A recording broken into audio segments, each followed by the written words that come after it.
Yan na. Kita na. Ito na siya. Na mga kahudas.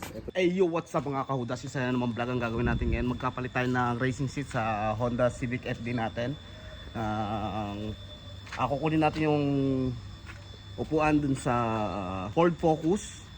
Ito ipapalit natin. Binili natin kahapon sa industrial.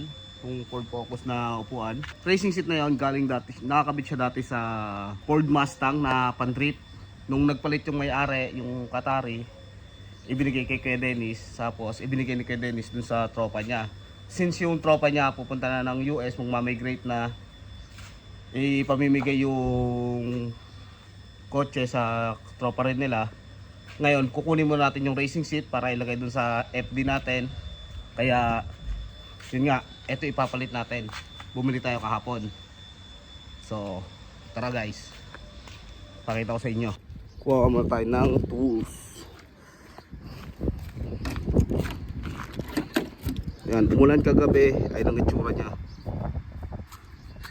Hindi pa ako nakapagpalinis.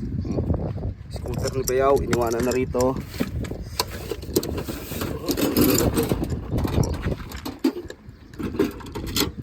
Masak trench natin. Ito si kay Dennis. Sige. Oh, ikaw. Kahit saan? O kung tanggalin ko itong kotse ko, dito na lang para mas malapit. O sige. So ito na yung racing seat. Nang kunin natin. Sparco. Medyo luma na siya. Pagka okay, kapag okay sa atin, ipapa-upholstery natin. Pero sa ngayon, kukunin muna natin, lalabhan, tapos lilipat sa FD. And then, hintayin natin. Actually, naka-order na ako ng bracket para dyan. Pero ipipix muna natin siya. Tingnan natin kung paano natin may ipipix habang wala pa yung bracket. Kasi next month pa, end of the month, next month, darating yung bracket natin. So, ito muna kung paano natin gagawin.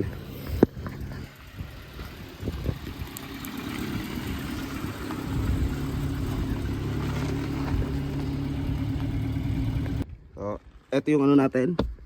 Yung kukunin nating upuan. Yan.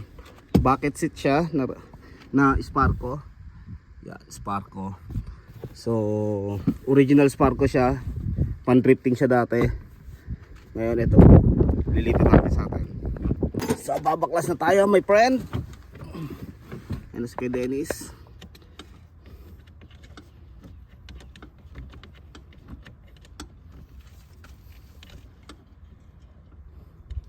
Pa yata. O tanggalin muna natin itong upuan ka din. Hindi. Eh, buna. Natanggal itong connector. Oo. May sakit ka dun, 7? 7. Ito na. Wala yata 7. Ito na siya. Na mga kahudas. Ito na yung Recaro seat, Sparco seat natin. Dito yung mga ano niya. Lalaban muna natin ito. Ito na siya. So wala naman palang problema. Kompleto lahat. Natanggal lang. So ididikit lang natin siya. Ito tanggal. Ayan, tanggal to. Kasi ito nakabuka. Ayan, didikit lang natin. Kasi natatanggal na siya. Pero ang problema na ito, malutong na. Ayan. So racing na yung forma natin nito sa FD natin. Ayan. As kay Dennis, binabalik na yung kanyang seat belt.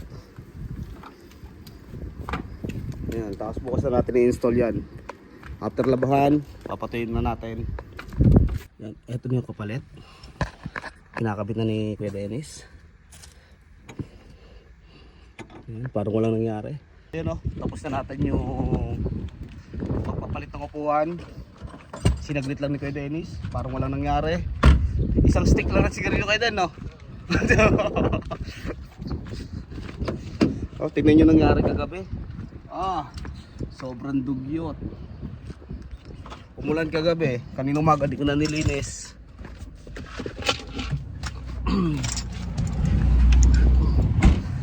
So, labat time na, labat time. Labatiba, baby. Laban na tayo.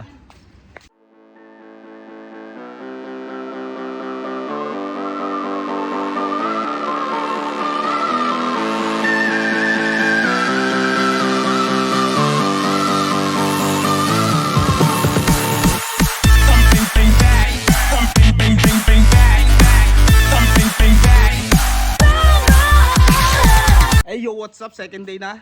Babaklasin na natin yung upuan ng FD. Malinis na siya, tuyo na rin.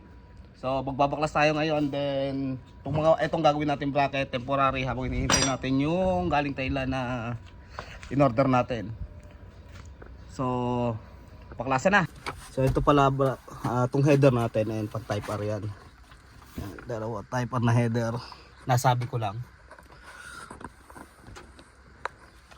Kasi ang basic nito, ang normal pala nito is yung walang butas. Pero etong may butas na to, pan type R talaga. Yan, natanggal na natin yung driver seat. Konting linis. Yung mga hindi maabot ng vacuum, mamaya vacuum uli natin to. Yan. Sarado muna. Oops, hindi nakalimutan.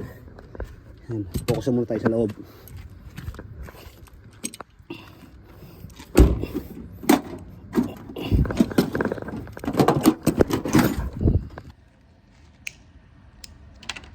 Yo, what up mga kaudas, hindi ko na pinakita yung mga pinagagawa natin kanina pero natapos na natin. Tanggalan natin yung mga fastener dito, gun liner natin, tapos nagbawas tayo nung bracket kasi masyadong mahaba. So ayun na yung bracket natin, yung binawas natin.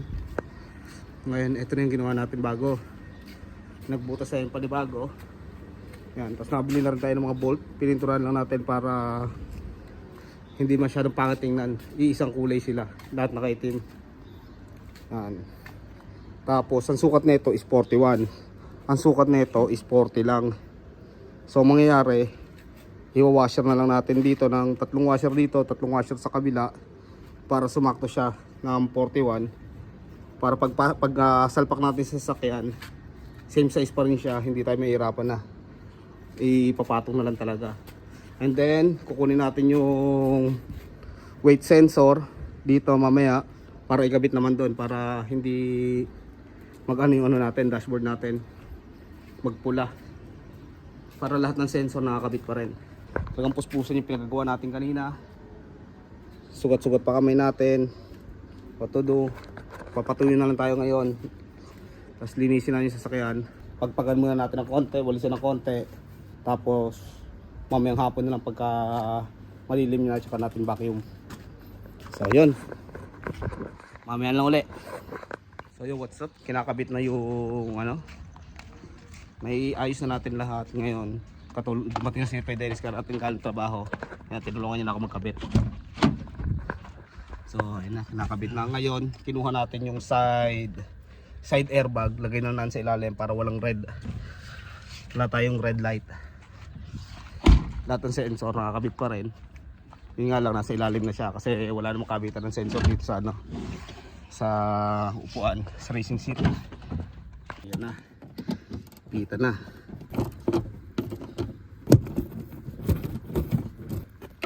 So, what's up? Tapos na natin yung project natin. Eto na siya. Pag pupwesto ka, abante. Pag bababa, atras. Kasi mahirap bumaba. Para madaling bumaba.